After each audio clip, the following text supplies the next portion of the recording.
Hi, I'm Sid Beckett, award-winning customiser, second place BotCon winner.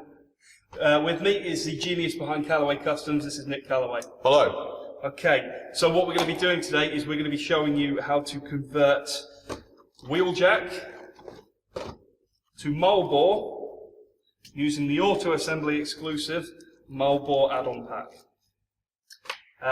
The first thing we'd like to do is take a few minutes to talk about more the ethos behind customizing.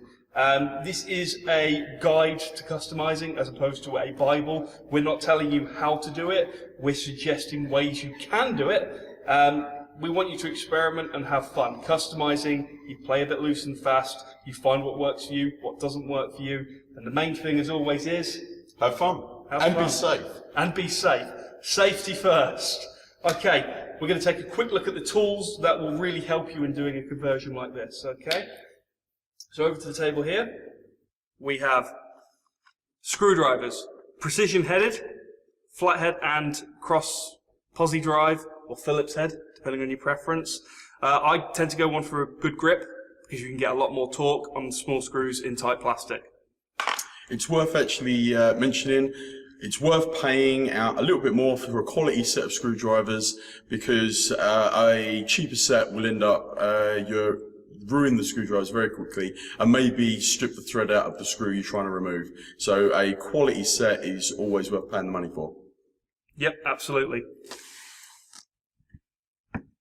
Tweezers, essential, great for gripping things, pulling things out of pots, and 101 uses around the house. An assortment of paintbrushes, find the ones that work for you. We tend to prefer to work with Citadel. Other miniature paintbrushes are available. What do we call this? This is a jewellery saw. So the idea behind this, if you need to hack through a figure, a Dremel, you're going to tear about 3-4 mil off the figure, and if you're working with small joints and you want a precision cut, go for a precision instrument. And you don't get more precise than a scalpel. We're demonstrating what not to do. This one, it's been through the wars.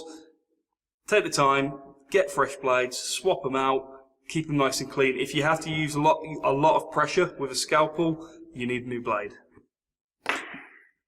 Scissors, because you never know.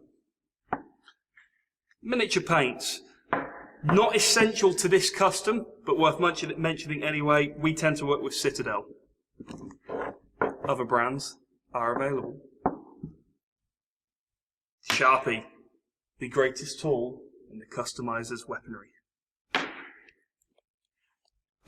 Frog tape, when masking tape won't cut it. If you want to avoid bleeding, this is the way you mark out your toys. And be careful with the scalpel. Indeed. Sanding block, to sand down those small joints so you get a bit more clearance when transforming to avoid paint rub. Well, they were supposed to be pliers, but I've obviously bought the wrong box. But they're wire cutters. These are great just for removing toys from the packaging, as we'll be doing in just a few minutes. Spray paints, in my opinion, essential to what we're doing here today. Always use a good primer, and I tend to use a matte finish. You can go for gloss. Like we say, it really does depend what works for you. Isopropyl alcohol, you can get this fairly easily from hardware stores and on eBay. I find this absolutely essential for stripping paint. So with that, we're going to move on to the figure. The first thing to do is remove the figure from the packaging, so we're going to go to my lovely assistant.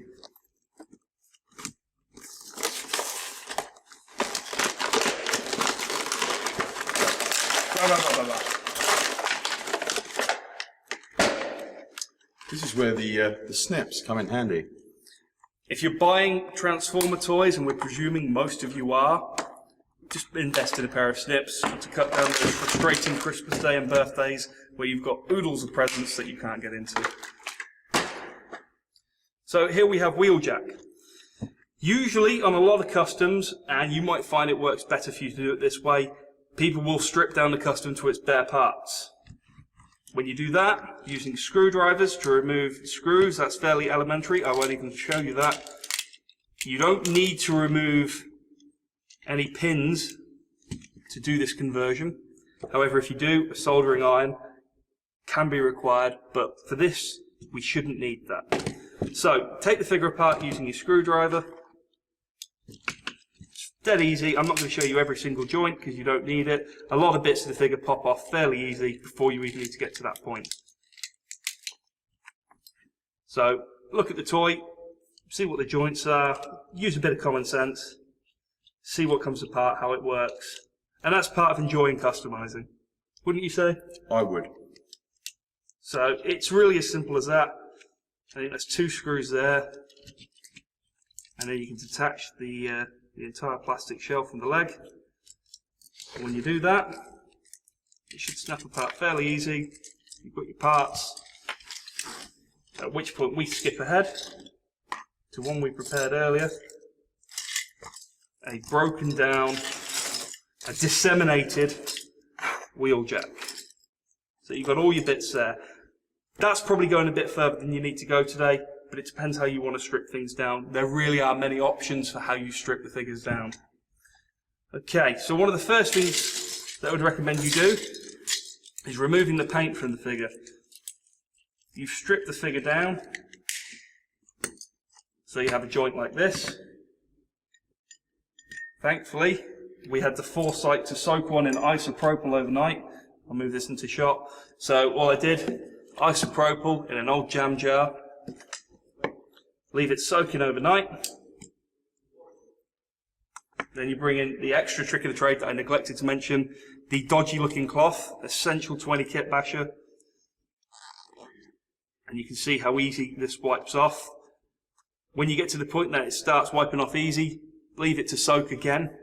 A couple hours of soaking and the paint will come off. Remove the paint from the sides. You can remove the paint from the rear of the vehicle as well.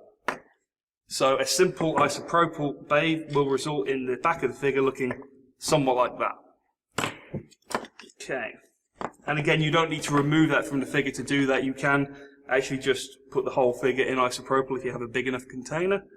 Probably the easiest way to do this figure because you don't need to worry about removing panel pins. Okay, so you've removed the paint from the toy, removed the paint from the roof. Again, this has been pre-soaked in isopropyl overnight. So with a bit of luck, actually I say overnight, it's only been about 10 minutes since we came into the room, but already you can see how easy that cleans off. Take a bit of time, rubbing it off, re-soak it, use a toothbrush in the grooves, you get that figure nice and clean. Okay. Here's one we soaked earlier. Boom. Okay, so once you've gone through, you're going to take a bit more time than I have here, and make sure you've removed all the paint. But to be honest, as long as you've got the paint off the areas that need it removed, a little bit like that isn't going to show through once you've primed the figure. So the next thing you do is you get your frog tape. I'm actually going to get Nick here to demonstrate how you put this on the window. Just do the front window of that, and then we'll move to, we can cut to one we made earlier. Okay, what we do is this is the best stuff to use, frog tape. So let's take a piece off. Tend to do a couple of small pieces. Just work your way around like the larger edge of the top.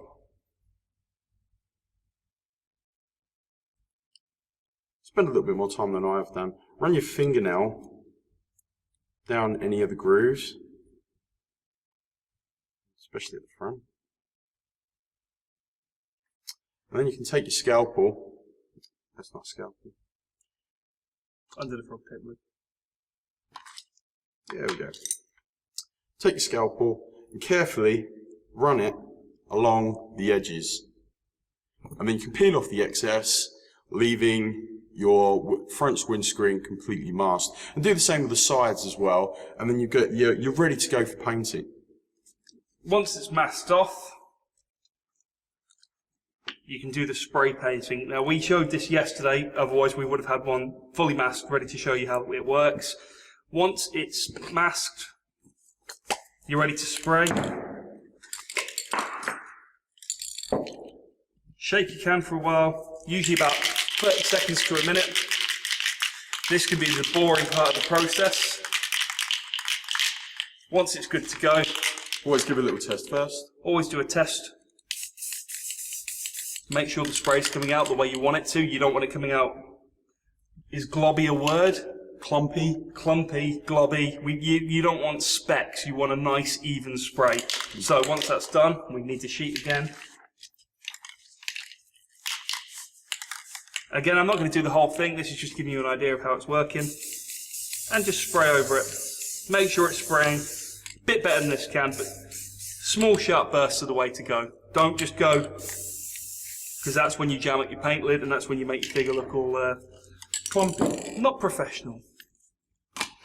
We're keeping this PG-13, guys. Okay, so you would normally leave this to dry for quite some time. I think it's about 6 hours for any enamel-based spray, and then you tend to want to leave it for about another 24 hours just to guarantee that it's cured. Yeah, it's we always look at customizing as a marathon rather than the sprint, so we're keeping that Olympics frame of reference. You're going for the marathon. Once you've let it cure, and again, I like to leave it overnight, 24 hours or thereabouts. It'll be fully dry. We're going to pretend, for the sake of arguments, that this is fully dried, just so I can show you what the end result will look like when you come to the removal of the masking tape. So you can see the masking tape is folded underneath.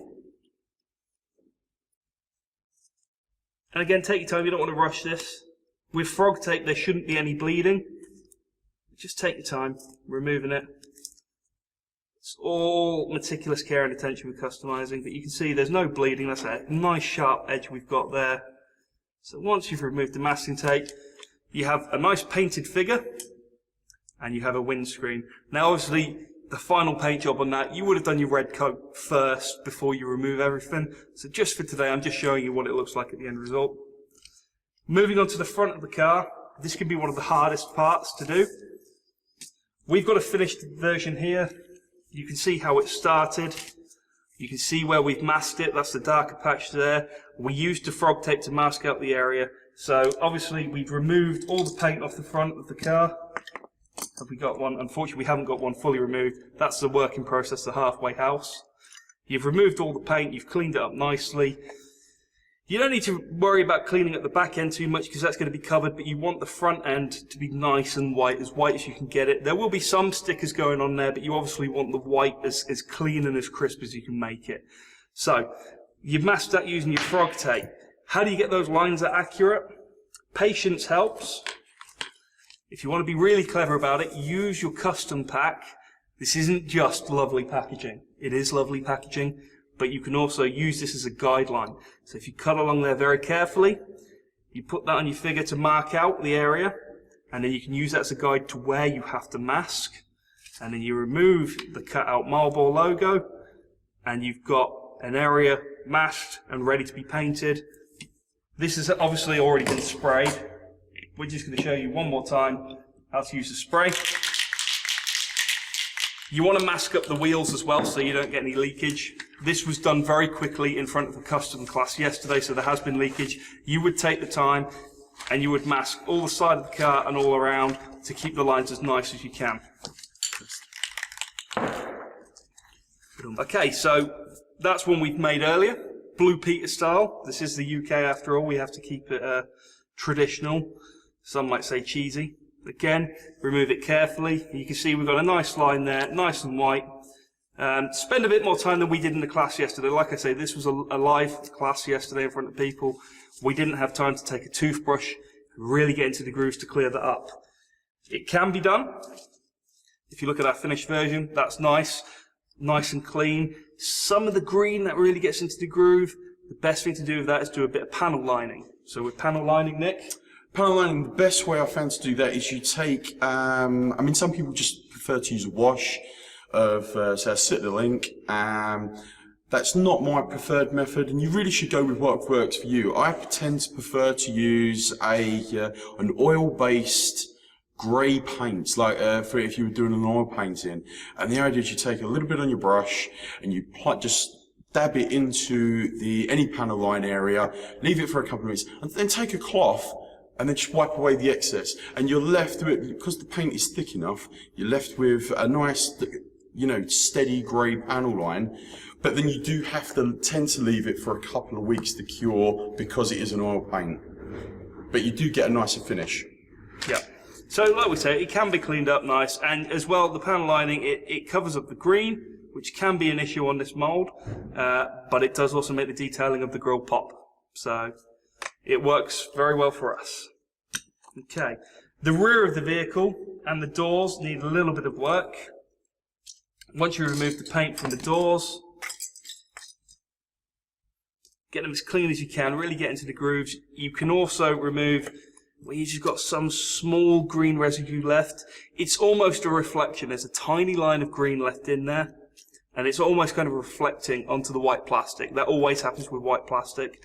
It does pick up kind of colours around it very easy. You can very gently scrape out into the corners and just remove as much as possible. The rear of the roof, as we said earlier, you soak that in isopropyl and that wipes clean very easily. Spraying it is exactly the same process as we've talked you through. You want to mask off the lines of the car. You want to keep the car at the rear nice and masked off. Cover underneath so you don't get any colour migration. Good word. Yep. And you want to clear off the underside of this as much as you can. This bit's going to be painted, so you don't have to worry too much about cleaning this up, because I tend to use a base coat to prime stuff before I put on the final paint anyway. As you can see on the finished version, when you go over that with a bit of blue, a Tamiya clear blue I used there, and that really gave it that classic Marlboor blue. Okay? And then you just literally, once this is masked, you spray it red, as we showed you earlier. Remove the masking tape to get your finished version, and you end up with a nice red at the back of the car. I used a panel pin remover to just knock out the pin at the back so I can keep the spoiler white. That's my personal preference. Again, that's completely up to you. The other thing that I did on mine, which was slightly different, I did a part swap with tracks. So I removed the green that you get as standard on Wheeljack, and I just replaced it with a white. Again, not essential. I actually really did it because I wanted these to dye black for my tracks. That's a whole different story. Like we say, experiment with your customs, find what works for you. They don't all have to be the same. It's not a cloning process. You're making a Marlboor figure for yourself.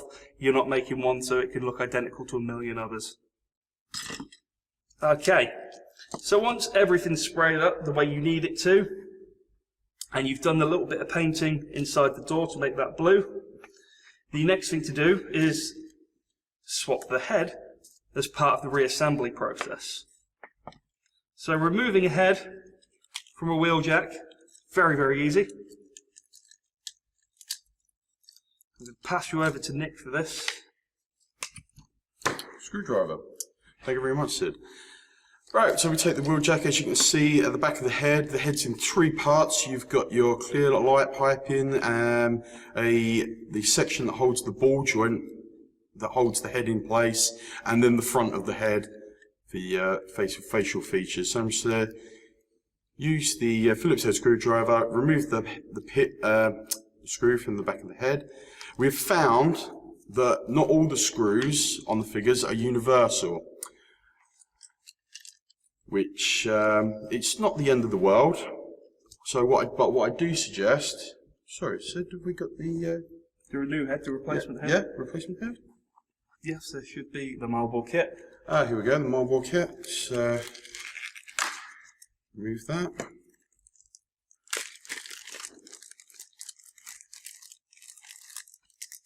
There you go. It's the head from the kit.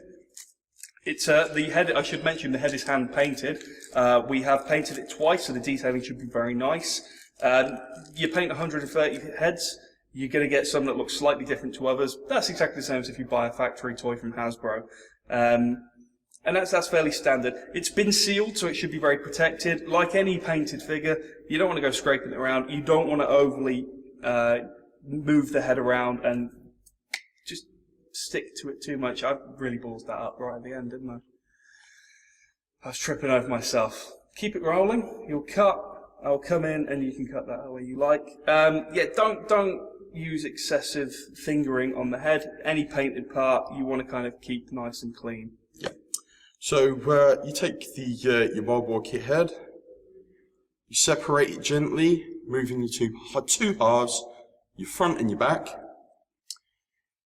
If you hold your figure and the back in place, and the front of the head, just cupping over and sealing off the ball joint. Hold it in place, just give it a little squeeze, not putting on too much pressure. Take the screw from the original head,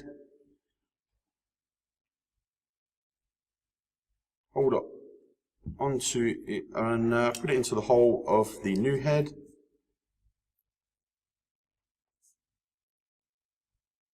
Of course, if it doesn't, if there's an issue with the screw,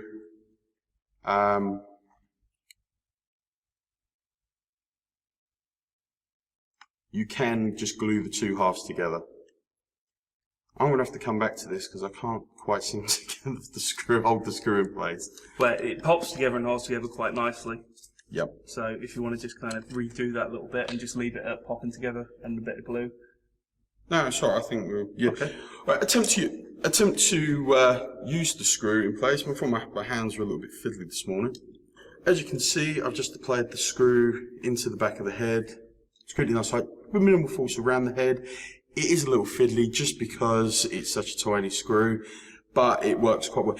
If it doesn't work with the screw that comes in, you can always glue the two halves together. You get just the same finishing touch. So there you go. That's that done. Let's show up to the original test shot. So once you've got that done, it's time to reassemble the figure. Just reverse the steps.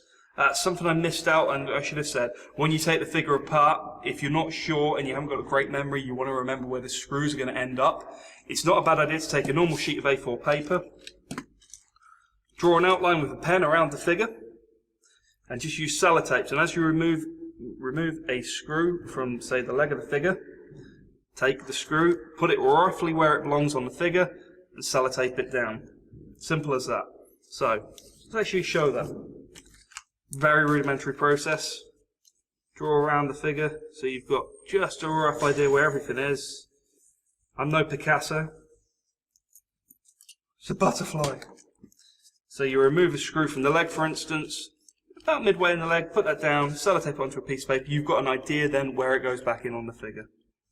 Okay, so then it's just a case of reassembling the figure, reversing the process that you did earlier, putting everything back together. Like I said, a lot of the joints clip on where they came off. Dead easy. They just pop back in. Panel pins could be a bit more fiddly, but you don't need to remove the roof or anything like that to do this. The legs just screw back on as they came off. Tighten everything else back on, and then you'll have your figure. And the only thing remaining to do then would be to apply your stickers to actually make it like this. Using the stickers, it's dead easy. It's an uncut sticker sheet, which is a real shame. We're looking into upgrading for a possible future kit we may do for Auto Assembly 2013. Nothing confirmed as yet. Use scissors or a scalpel, take your time, cut them out. The sticker sheet is actually for a G1 Marlboor conversion. You don't need every sticker. And again, it's up to you how many you use. I tend not to use the stickers on the arms because I think it looks cleaner this way. But these are the stickers you'll need, all the branding. Kind of experiment and have fun with where you put them. The ones that I would say are essential, you need to put the Lancia and the Marlboor and the Goodyear in that order on the front of the car. And that's going to give it that classic G1, well, pre-G1 Diaclone Marlboor look. And the same on the rear and the doors really make it pop. And obviously, as well as the doors, the finishing touch goes on the chest. And once that's done, you have a classics Diaclone Marlboor. And there's no reason that anyone's shouldn't be as good, if not better, I say better, than the one we did. Take your time, have fun, experiment, find what works for you, and just, yeah, be proud of a figure that you can put on your shelf and call your own. Okay, thanks very much for watching.